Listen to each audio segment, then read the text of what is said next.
connu, c'est ça qui nous intéresse. À l'esprit des gens, toi, c'est du gratuit, ça veut dire que jusqu'à présent, tu n'as jamais vraiment fait des vraies offres, fait comprendre, et ici, c'est paye, que du coup, ils ont intégré ça. Super, on est en train de les changer, donc il faut juste les faire entrer dans leur esprit.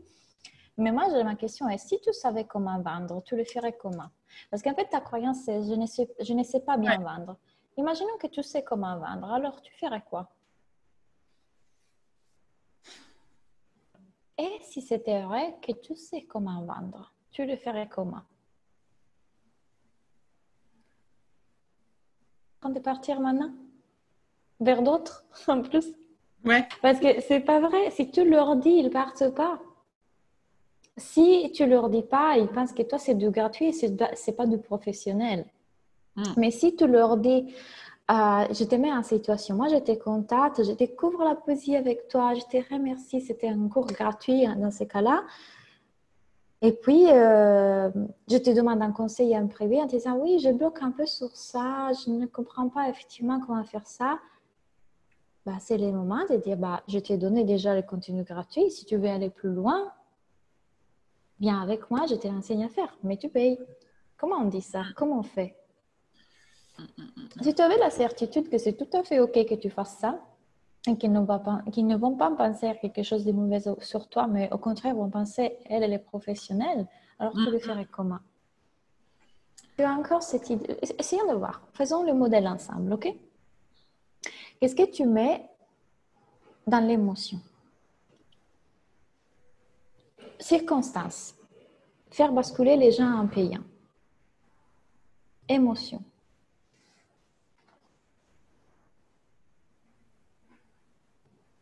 Ben, Tu sens comme ça, qu'est-ce qui se passe dans tes actions? bah, Parce que la pensée, ils vont partir. Alors, tu continues à croire, je ne suis pas bonne en vente. Et quand tu continues à croire que je ne suis pas bonne en vente, bah, tu ne vends pas. Parce que la pensée, ils vont partir si je leur propose de venir dans mon atelier. En réalité, ils sont en train de partir maintenant. Donc, dis-moi pourquoi ils vont partir si tu vas leur proposer quelque chose. Alors déjà, commençons à utiliser quelque chose de différent aujourd'hui qui est cette idée est en train de partir. Parce que plus tu continues à me dire ça ne part pas, ça ne part pas, plus tu l'ancres. Alors non, je suis en train de défaire cette croyance et de voir que apprendre à quelqu'un à faire de la poésie, c'est lui apprendre quelque chose, c'est enseigner quelque chose, c'est qui signifie que quand on enseigne, on reçoit quelque chose en échange. C'est le discours qu'on s'est fait l'autre jour. Je donne un service, c'est normal que je reçois une énergie en échange. Aujourd'hui, on demande de l'argent. Il y a, je ne sais pas combien d'années, on demandait une tomate en échange d'un citron. Tu vois, je suis en train de déployer une énergie, c'est normal que je reçois une énergie en échange. Pour faciliter les choses, aujourd'hui, on utilise l'argent et c'est tout à fait OK. J'enseigne la poésie. On pourrait prendre la danse, on pourrait prendre le chant, on pourrait prendre n'importe quelle autre typologie d'art. C'est un art qui s'apprend. On veut apprendre un art, la peinture, ben on a un enseignant qui nous l'enseigne. Et c'est normal de lui payer pour qu'il puisse nous enseigner cette compétence.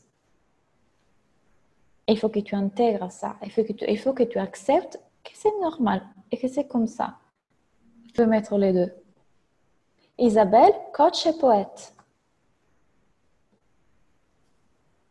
Ça me paraît évident. Comme moi, si je pourrais mettre coach et formatrice. Tellement bien.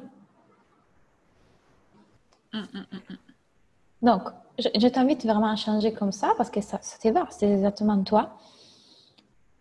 Donc, ils vont partir parce que la poésie, on ne la vend pas.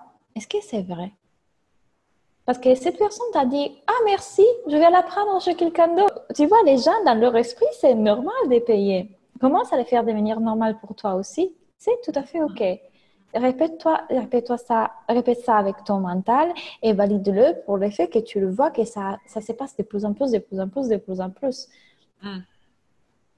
Donc, quand tu te dis ça, mais en fait, je sais vendre. Et je sais vendre parce que je sais que les personnes en face de moi sont OK avec le fait que je leur vends quelque chose, que je leur propose un accompagnement en poésie. Là, dans quelle émotion tu es? Valeur de... Tu me fais ce travail à la maison. Tu me réponds à 2 questions. Quelle est la valeur de tes services? Et pourquoi les gens sont super excités de venir à tes ateliers? Alors, je vais savoir tous les détails. Tu me réponds à ces questions. Pourquoi tu dis que la valeur est énormément plus grande? Qu'est-ce qu'il y a dedans? Et quand tu vas répondre à cette question, là, tu vas avoir exactement ce qu'il faut que tu dises dans tes réseaux sociaux, dans ta communication. Réponds-moi à cette question et dis-moi pourquoi est-ce qu'il a cette valeur dans tes services et pourquoi les gens sont super excités. On voit qu'ils viennent dans tes ateliers. Et maintenant, vu que tu l'as vu, parce que c'est toi qu'il faut qu'il voit ta valeur avant de la vendre.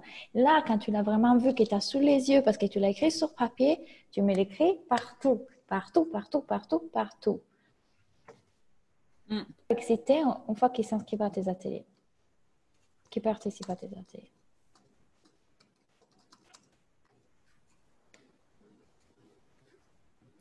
Et donc, si je fais le lien avec l'effet que tu crois de ne pas être bonne en vente, c'est que ton mental est en train de me dire, puisque je ne suis pas bonne à montrer la valeur de ce qu'il y a dans mes ateliers, c'est pour ça qu'il part. J'aimerais que tu commences à dire, je suis de plus en plus forte à montrer aux gens la valeur qu'il y a dans mes ateliers. Pourquoi? Parce qu'il me suffit de prendre une journée, 10 minutes de ma journée à répondre à ces 2 questions. Et une fois que moi, je la vois parce que j'ai l'en face de moi, je peux la montrer à tout le monde. Et ça, c'est un travail difficile pour les entrepreneurs parce que nous, on a toujours difficulté à voir la valeur dans nos coachings, nos accompagnements parce que pour nous, c'est une évidence.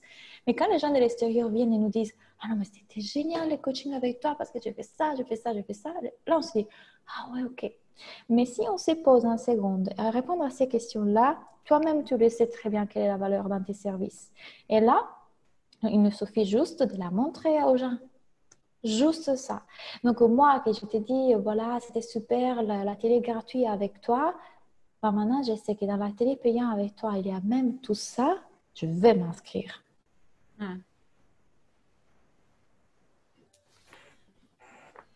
Mais n'hésite plus à dire aux gens. Alors, déjà, quand les gens viennent à te demander 50 conseils, on arrête de donner 50 conseils. Moi, ce que j'ai fait, il y a une personne qui m'a écrit tout à l'heure, oui, Claudia, merci beaucoup pour tes lives, voilà, ça m'a servi beaucoup, j'ai fait ça, ça, ça, ça, un message hyper long pour me dire tout ce qu'elle a mis en place. La seule chose sur laquelle je bloque, c'est encore que je me sens jugée par mes parents, etc. OK. Donc, ce que j'ai fait, j'ai répondu, qu'est-ce que tu es en train quelle est l'interprétation que tu es en train de donner au jugement de tes parents? Et basta.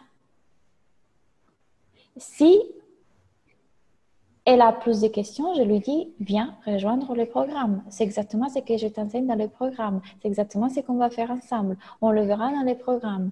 Mais je reste là à répondre à 50 000 questions gratuitement. Tu le fais parce que tu as encore cette idée que la poésie, c'est gratuit.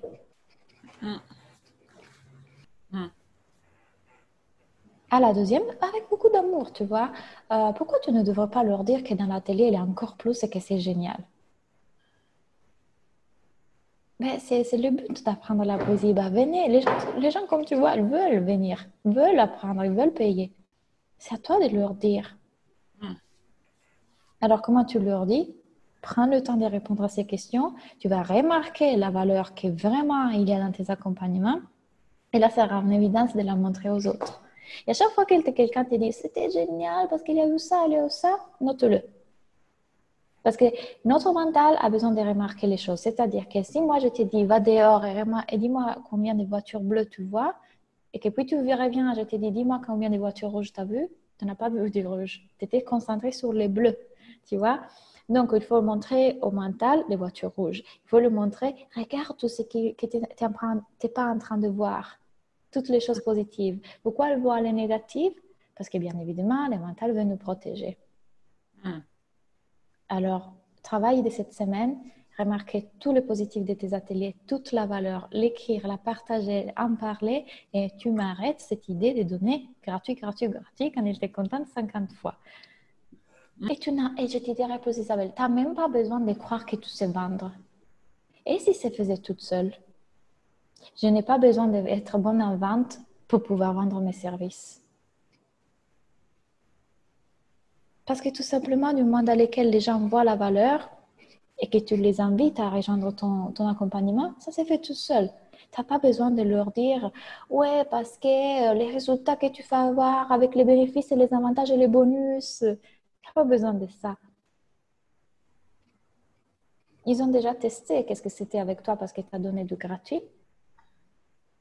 Et maintenant, tu les invites à te rejoindre sur du payant pour aller encore plus loin. Ok, super. Tu sais qu'est-ce qu'on va faire dans ça? On va interpeller la version de toi qui a déjà les résultats. Elle, qui a déjà réussi, qui a les clients, que pour elle, c'est facile de vendre. Elle le fait comment? C'est pareil que quand tu vas me répondre à ces questions-là, tu vas être tellement excité, voyant toute la valeur, tout ce qu'il y a de génial, que je t'invite à faire ça. Écris une liste. Et après, tu me prends en piochant de façon créative chaque point et tu crées un post sur chaque point de façon créative. Il faut que tu mets beaucoup de créativité dans ton marketing parce que c'est la façon dans laquelle ton cerveau l'accepte. Qu'est-ce qu'on s'était dit l'autre fois? L'autre fois, on s'est dit, c'est comme si il y avait deux planètes et tu voyageais entre les deux. Ouais. Il y a les planètes des créatifs, des artistes et il y a les planètes des marketeurs. Tu n'as pas besoin de dire voilà, moi je reste que sur la planète des artistes, je ne connais pas la langue de la planète des marketeurs. Non, tu as voyagé dans la planète des marketeurs, tu as appris la langue, mais quand tu es revenu dans ta planète d'artistes, tu as appris beaucoup de la culture marketeur et tu as décidé de l'interpréter à ta sauce. C'est-à-dire que ton marketing va devenir un marketing créatif qui n'est pas comme les autres marketing et c'est exactement ce qui fera la différence parce que toi, c'est pas ma promesse, ma problématique, les résultats que vous allez avoir à l'urgence, les prix. Non, c'est pas toi. Toi, c'est je vous raconte une histoire à travers une poésie et je vous invite à me rejoindre dans ces voyages dans mon programme. Toi, tu sais comment, et toutes ces stratégies que je t'enseigne, toutes les choses dont je te parle, c'est parce que je suis créative. C'est venu comme ça, tu vois. Moi, mes posts sont ma partie créative. Me réveiller, écrire un post, c'est le moment dans lequel je m'amuse avec l'écriture. Donc, je ne dis pas, c'est le marketing, la stratégie que je dois mettre en place. D'ailleurs, quand je les fais comme le font les autres, je suis beaucoup plus en doute de ce que j'ai créé. Je suis comme, ces posts. Quand je les fais parce que c'est mon moment de créativité, d'écrire les posts, ils cartonnent. C'est les deux. Deviens cette entrepreneuse qui fait un marketing créatif. Il y aura des gens qui te prendront pour une folle. Imaginons que c'est le cas. Qu'est-ce que ça vient de dire de toi? Et même imaginons qu'il y a des personnes qui te voient comme folle et ne voudront pas tes services. Super! Très bien. Allez vers la personne qui vous fait l'atelier comme le fait tous les autres, très carré, qui répète les mêmes choses des autres. Vous ne trouverez pas ça chez moi. Vous trouverez de la folie chez moi. Oui, absolument. Et c'est exactement la différence. Nous, là, on est en train de parler de la surface, mais si on va garder l'humain, notre peur, c'est d'être rejeté, de ne pas être aimé, de ne pas être validé. Donc, forcément, ton mental, elle dit non, mais tu ne peux pas te permettre d'être comme tu es parce qu'il y a des gens qui ne vont pas t'aimer comme tu es. Mais c'est exactement en te disant, mais moi, je suis un peu folle et j'adore d'être un peu folle. Plus que tu t'acceptes. Même si, je t'ai fait un exemple. Tout à l'heure, il y a une cliente qui m'a dit, tu sais, Claudia, une de mes copines entrepreneuses regarde tes stories sur Instagram où tu danses. Elle a dit, t'as vu, Claudia, elle danse et tout, etc. Ah ouais, parce qu'en fait, Claudia, elle s'assume, elle danse et elle fait ce qu'elle veut. Tu vois? Et je sais que je peux déranger quand je danse, quand je chante, quand je fais mes trucs sur Instagram. Mais en même temps, c'est OK. Parce que ça vient rien dire à propos de moi. Moi, je suis un peu folle, moi, je m'assume dans mon corps, etc.